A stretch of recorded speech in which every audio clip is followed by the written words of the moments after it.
di balik itu semua tuh ada sindikat yang manfaatin anak itu buat dapetin uang. Anak-anak tuh dijual paksa sama orang tuanya.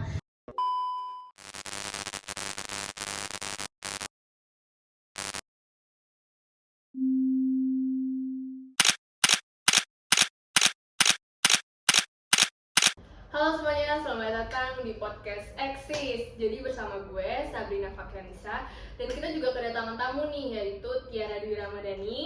Di sini kita mau bahas topik yang penting tapi serius banget, yaitu eksploitasi anak.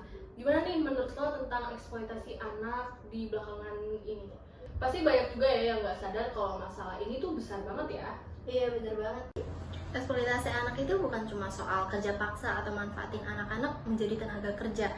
Ada juga anak yang dipaksa mengemis, mengamen di pinggir jalan. Bahkan ada eksploitasi seksual pada anak. Anak-anak ini menjadi korban perdagangan manusia. Iya, seringkali kita melihat anak-anak yang main di lampu merah, kadang yang masih kecil banget.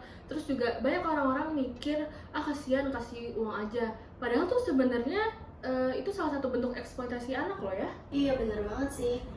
Kadang di balik itu semua tuh ada sindikat yang manfaatin anak itu buat dapetin uang. Karena anak-anak tuh rentan, karena mereka tuh gak punya kekuatan untuk melawan, menolak. Gimana mereka mau nolak kalau mereka aja nggak tahu sebenarnya hak mereka tuh apa. Jadinya mereka dieksploitasi sama orang-orang dewasa saat ini. Iya, betul banget. Kalau dipikir juga eksploitasi ini tuh nggak cuma ngasih dampak ke anak sekarang ya, tapi juga jangka panjang. Pernah denger gak sih lo anak-anak yang dipaksa ngamen atau bekerja dari kecil tuh kehilangan masa kecilnya, bahkan yang udah gede pun dampaknya tuh masih kerasa gitu. Mereka tuh bisa tumbuh tanpa rasa kepercayaan diri, trauma. Bahkan ada juga yang akhirnya cuma punya pengalaman kerja di jalanan aja. Mereka tuh susah buat cari pengalaman yang layak untuk masa depan mereka. Jadi eksploitasi ini tuh bukan masalah sekarang aja sih. Sebenarnya eksploitasi ini tuh bisa menghancurkan masa depan mereka juga. Gue setuju banget sih, selain eksploitasi di jalan juga ada bentuk eksploitasi digital ya, dimana orang tua sekarang tuh memanfaatkan anaknya dijadikan konten. Nah, dari hasil konten itu tuh kan menghasilkan uang. Makanya orang tua itu memanfaatkan anak-anak itu untuk memenuhi kebutuhannya. Sebenarnya bisa jadi eksploitasi juga kan? Iya, apalagi kalau mereka tuh nggak diberikan privacy atas dirinya sendiri atau eksploitasi soal citra diri mereka. Dan itu tuh anak ini seharusnya punya hak nggak terekspos oleh media sosial, apalagi di usia dia yang masih muda ini. Kadang kasihan ya, mereka juga jadi properti buat hiburan atau konten. Ada yang dipaksa berperilaku tertentu atau tampil dengan cara tertentu. Misalnya anak-anak yang populer di media sosial malah kehilangan waktu bermain, waktu belajarnya, karena jadwalnya yang padat buat syuting konten orang tuanya. Iya, betul sih. Padahal secara mental anak-anak tuh belum siap untuk menerima tekanan atau sorotan kamera yang berlebihan. Mereka nggak bisa bedain mana ini konten, mana yang asli. Jadi mereka bisa kehilangan jati diri mereka sejak kecil. Kadang ada juga yang kalau udah gede malah benci masa kecil mereka karena mereka kehilangan yang seharusnya mereka main, belajar, itu tuh malah buat konten.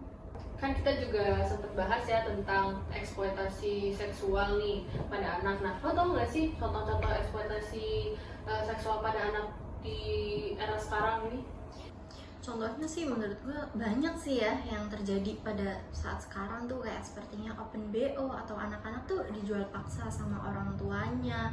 Dan ada juga yang kasus kayak di TikTok yang nikah sama yang lebih tua, itu padahal tuh kayak untuk melunasi utang-utang orang tuanya, tapi berkedok dia tuh dijodohin sama orang tuanya. Iya sih, gue setuju banget. Padahal kan seharusnya ya anak-anak yang masih berumur di bawah umur tuh harusnya pendidikannya tuh dikasih yang layak gak sih? Iya. Harusnya masih ada waktu bermain, belajar kan gitu. Seharusnya kan orang tua melakukan parentingnya seperti itu ya. Iya, mungkin sih menurut gue karena alasan mereka melakukan hal-hal tersebut juga karena bisa jadi orang tua mereka tuh juga nggak kerja, jadinya mereka tuh nggak punya penghasilan yang tetap untuk menghidupi keluarga mereka, jadinya dia manfaatin anaknya.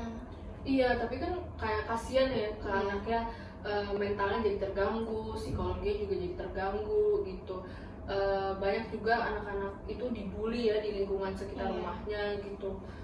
kasian sih gue ngeliatnya kalau dari sisi gue gitu ya. Tapi tuh banyak orang yang mikir tuh, biarin, gue nggak peduli urusan mereka gitu, bukan urusan gue. Padahal kan seharusnya kita sebagai manusia saling tolong menolong ya gitu. Iya, kadang orang tua juga nggak mentingin masa depan anaknya juga. Yang penting mereka bisa hidup, mereka punya uang. Itu menurut gue orang tuanya kurang pendidikan sih, kayak gitu. Iya ya, gue juga baca beberapa berita di negara lain tuh mereka juga punya aturan buat melindungi anak-anak yang terkenal di internet. Harusnya di Indonesia ada regulasi kayak gini juga nggak sih? Iya, setuju sih kalau itu. Soalnya kalau anak-anak dijadikan konten, kayaknya perlu ada regulasi yang mengatur supaya hak anak tetap terlindungi. Harus ada batasan berapa lama mereka muncul di dalam video tersebut, atau gimana hasil dari konten itu dibagi untuk masa depan mereka, misalkan lewat tabungan pendidikan, agar masa depan mereka tuh terjamin karena hasil kerja keras dia yang dari kecil itu. Jadinya uang itu tidak dimanfaatkan orang tuanya sendiri. Menurut lo apa sih yang buat eksploitasi anak ini masih terus terjadi? Udah banyak banget kan organisasi yang ngurusin ini, tapi tuh kayak nggak ada habisnya gitu loh. Jadi tuh selalu muncul aja gitu. Faktor utamanya tuh kemiskinan menurut gue ya, dan ketidaktahuan ataupun kurang pendidikannya keluarga atau anak itu sendiri tidak tahu hak mereka itu apa. Banyak keluarga yang terpaksa merelakan anak-anak mereka buat bekerja karena nggak ada pilihan lain, karena mereka punya tanggungan. Bahkan jadinya anak-anak itu dianggap orang tuanya bisa membantu mereka. Jadinya walaupun mereka tahu konsekuensinya besar, tetapi tetap dilakukannya. Kurangnya penegakan hukum juga sih yang bikin perilaku mereka merasa bisa lepas begitu saja.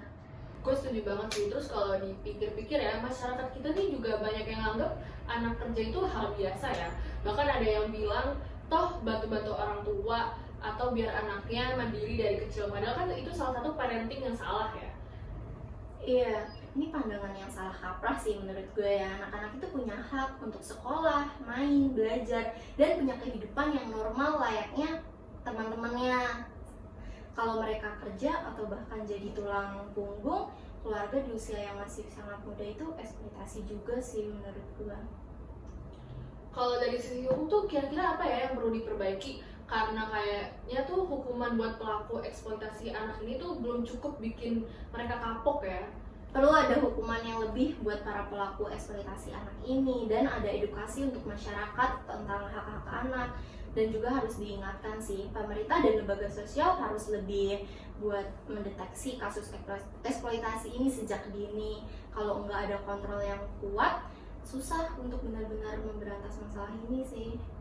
Nah, buat pendengar ya, mungkin yang masih mikir apa sih yang bisa gue lakuin buat anak-anak yang dieksploitasikan sama orang tuanya. Nah, sebenarnya tuh sekecil apapun tindakan kita, itu tuh berarti banget buat mereka.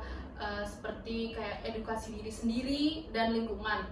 Lapor kalau ada yang mencurigakan dan support lembaga yang fokus di masalah ini. Gitu guys.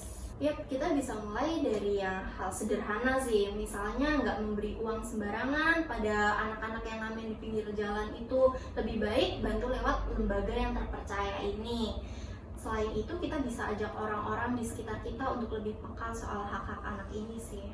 Bener ya, kalau kita nggak ngelihat anak-anak yang dieksploitasi di jalan atau di media sosial, mungkin kita lapor atau minimal kita kasih edukasi gitu ke orang tua mereka. Terkadang tuh niat baik orang tua justru malah bikin anak tereksploitasi loh. Iya sih, dan mendukung lembaga yang fokus dalam perlindungan anak juga bisa jadi langkah nyata sih. Lembaga-lembaga ini butuh dana dan tenaga untuk bisa melindungi anak-anak yang tereksploitasi ini. Jadi partisipasi kita dalam bentuk dukungan itu juga sangat berarti sih. Nah, ini juga gue ada salah satu bentuk video yang dimana orang tua melakukan eksploitasi ya pada anaknya. Check it out. LG ya, lihat mama. LG.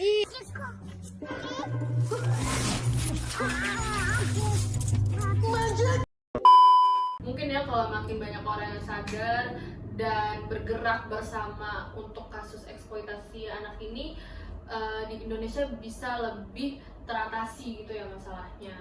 Jadi intinya tuh eksploitasi anak anak tuh masalah yang serius yang butuh perhatian kita semua. Nah, jangan sampai kita jadi penonton yang cuek. Kalau kita sadar dan mau bertindak, ada harapan buat masa depan yang lebih baik. Setuju sih, semoga obrolan kita hari ini bisa jadi awal buat kita semua lebih peka terhadap isu-isu ini. Ingat, anak-anak itu adalah masa depan, jadi harus dilindungi dari segala bentuk eksploitasi itu.